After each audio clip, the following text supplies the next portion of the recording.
Você sabe o que é gramscismo? São ideias provenientes do filósofo comunista marxista italiano Antonio Gramsci.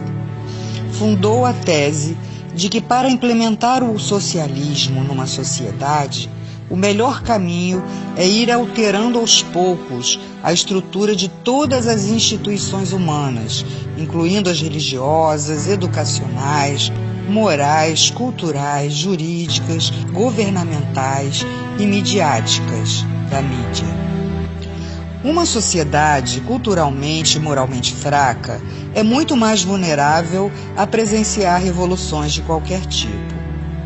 Gramsci postulou o conceito de hegemonia cultural, que é o domínio ideológico de uma classe sobre a outra, trazendo o enfraquecimento do capitalismo, culminando em uma revolução e ditadura comunista.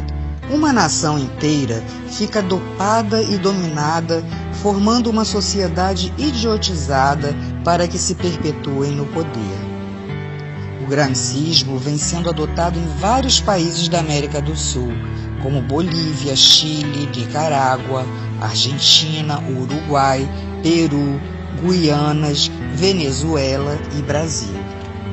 Aqui se tornou mais forte no governo de Fernando Henrique Cardoso, quando este permitiu a criação do Foro de São Paulo, proposto por Lula e Fidel Castro.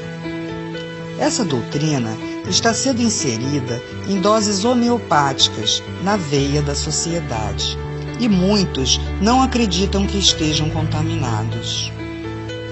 O golpe comunista é feito em etapas. Primeira etapa: um governo populista. Essa fase pode ocupar várias presidências do mesmo partido ou da mesma coalizão. Assistencialismo. Ao aumento de bônus familiares por filhos, grávidas, planos de emergência, bolsas, etc. Objetivo: votos de cabresto na próxima eleição e controle sobre a classe pobre. Inchaço da máquina governamental. Com o aumento de cargos públicos, estimam-se 4 votos do grupo familiar por cada emprego público. Os capitais privados começam a diminuir seus investimentos e seus empregados são absorvidos pelo sistema público. Objetivo: votos de cabresto na próxima eleição. Aumento de salários e aposentadorias, inclusive sem contribuição prévia. Inicialmente, contam com a aprovação da classe trabalhadora e dos sindicatos. Depois, começa a espiral inflacionária que anulará todos os aumentos. O custo de vida dispara e o objetivo é fidelização de eleitores e votos de cabresto na próxima eleição. Meios de comunicação. Todos recebem dinheiro do governo, ficando assegurada a publicidade oficial.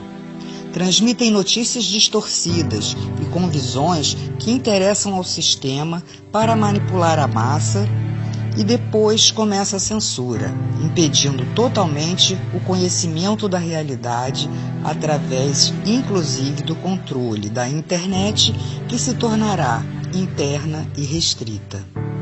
Aqui no Brasil, vemos a perseguição àqueles que combateram a subversão nos anos 60. Demonizam as forças armadas, o regime militar, taxando-o de ditadura e outras mentiras, criando uma imagem de inimigo inexistente, porém temido. A corrupção, esta se fará presente no círculo dos amigos do governo, que estarão protegidos pela impunidade, os deixando livres para saquear os cofres da nação. Uma outra manobra é promover falsas acusações de discriminação às minorias, como índios, homossexuais, presidiários, drogados, etc. Legisla a favor dessas minorias com o objetivo de criação de grupos ideológicos para a defesa do sistema e ainda a fidelização de eleitores para a próxima eleição.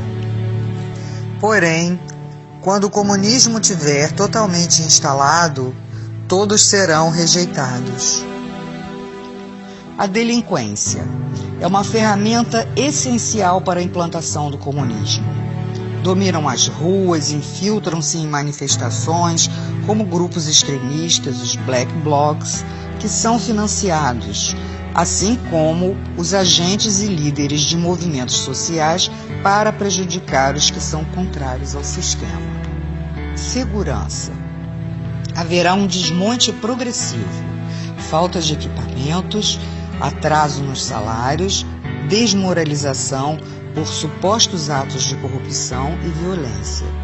Leis que beneficiam os infratores e prejudicam a ação policial. E sobram autoridades para garantir direitos humanos para criminosos, em detrimento das vítimas, incentivando e acelerando a violência. Partidos. Grande fragmentação e alinhamento com a base do governo. Não havendo referências, pois todos seguem a mesma cartilha. Ocupações. Promovem as ocupações de terras públicas ou privadas. Invasões incentivadas por elementos que se beneficiam com a exploração dos menos favorecidos, cobrando aluguéis. Como prenúncio das expropriações, os capitais estrangeiros começam a sair do país e entram empresas de nações ligadas ao sistema. A mídia passa a perseguir os empresários nacionais, havendo quebra de muitas empresas e a estatização de outras. Assim, a classe média não consegue se organizar como oposição. Há o aumento também de ONGs de esquerda e a criação de grupos de choque. Na educação, a criação de novas universidades, diplomas à vontade, facilidades a grupos que sustentem ideologicamente o sistema e promovem ensinamentos distorcidos. A essa altura, o nível educacional é muito baixo para que se mantenha o povo na ignorância e sob controle do Estado. Cria-se a classe braçal do proletariado. Impostos. Oneram os trabalhadores com a alegação de que a finalidade confiscatória é para a redistribuição da riqueza. Porém, serve apenas para manter e financiar as gordas contas do governo, mantendo luxos e ostentações. O narcotráfico. Através dele se dá a deteriorização, principalmente dos jovens. As organizações criminosas movimentam uma grande quantidade, onde o acobertamento se dá, inclusive, no tráfico de armas. Sindicatos. A princípio, formados com o intuito de coibir greves através de acordos com o governo.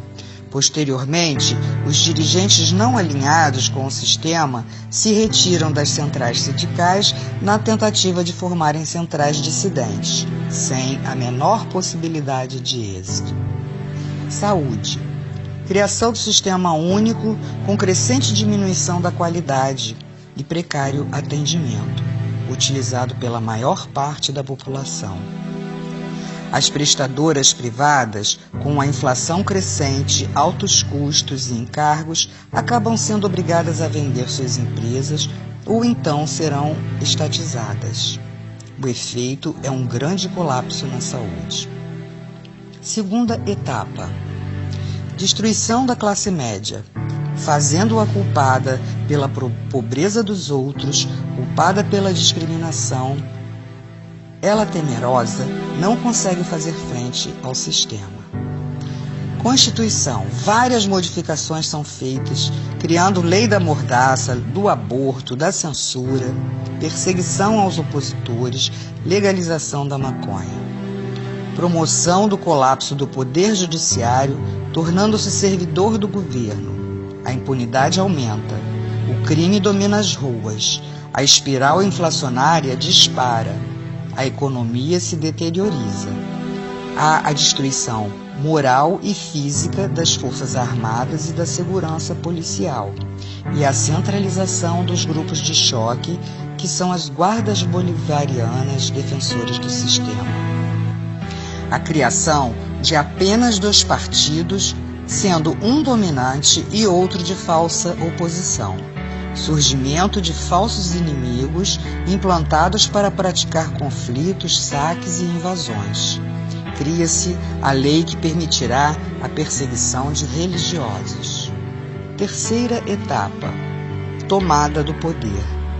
Os grupos de choque já citados estarão presentes em atos do governo ou coibindo as manifestações de oposição.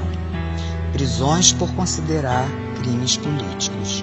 Serão feitas expropriações, confisco de passaportes, proibição de sair do país e novas identidades aos que estiverem de acordo com o sistema, sendo feitas avaliações e lavagens cerebrais. Racionalização de alimentos e com direitos apenas aos que tiverem a nova identidade. Severas deportações, total controle social e fim da liberdade. Portanto, as portas do inferno estarão abertas para todos serem aprisionados com correntes e cadeados nesse sistema trevoso.